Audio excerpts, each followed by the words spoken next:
March 6, 2021, Saturday of the second week of Lent. A reading from the book of Micah. Shepherd your people with your staff, the flock of your inheritance, that dwells apart in a woodland in the midst of Carmel. Let them feed in Bashan and Gilead, as in the days of old.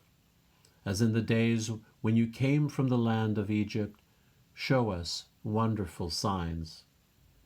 Who is there like you, the God who removes guilt and pardons sin for the remnant of his inheritance, who does not persist in anger forever, but delights rather in clemency, and will again have compassion on us, treading underfoot our guilt?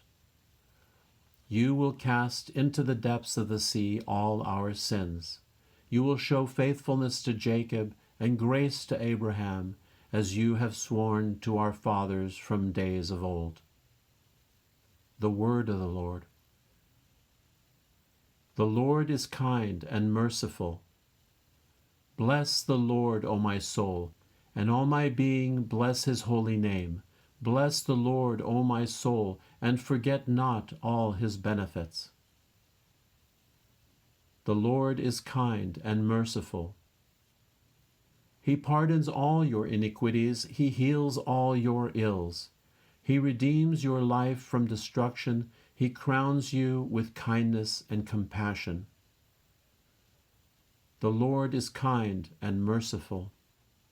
He will not always chide, nor does he keep his wrath forever. Not according to our sins does he deal with us, nor does he requite us according to our crimes. The Lord is kind and merciful. For as the heavens are high above the earth, so surpassing is his kindness towards those who fear him. As far as the east is from the west, so far has he put our transgressions from us. The Lord is kind and merciful. I will get up and go to my father, and shall say to him, Father, I have sinned against heaven and against you. The Gospel according to Luke.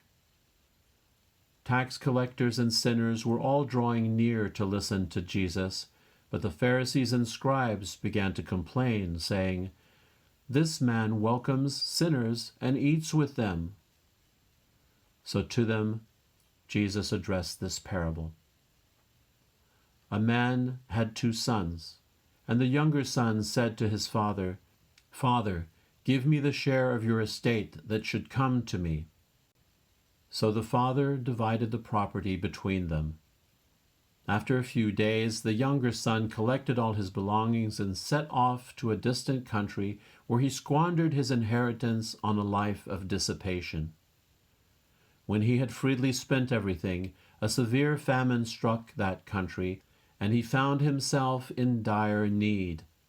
So he hired himself out to one of the local citizens, who sent him to his farm to tend the swine. And he longed to eat his fill of the pods on which the swine fed, but nobody gave him any. Coming to his senses, he thought, How many of my father's hired workers have more than enough food to eat, but here am I, dying from hunger. I shall go up and go to my father, and I shall say to him, Father, I have sinned against heaven and against you. I no longer deserve to be called your son. Treat me as you would treat one of your hired workers. So he got up and went back to his father. While he was still a long way off, his father caught sight of him and was filled with compassion. He ran to his son, embraced him, and kissed him. His son said to him, Father, I have sinned against heaven and against you. I no longer deserve to be called your son. But his father ordered his servants, Quickly, bring the finest robe and put it on him. Put a ring on his finger and sandals on his feet. Take the fattened calf and slaughter it. Then let us celebrate with a feast, because this son of mine was dead and has come to life again. He was lost and has been found." Then the celebration began. Now the older son had been out in the field, and on his way back, as he neared the house, he heard the sound of music and dancing. He called one of the servants and asked what this might mean. The servant said to him, "Your brother has returned, and your father has slaughtered the fattened calf because he has him back, safe and sound." He became angry, and when he refused to enter the house, his father came out and pleaded with him. He said to his father in reply, "Look, all these years I served you, and not once did I disobey your orders.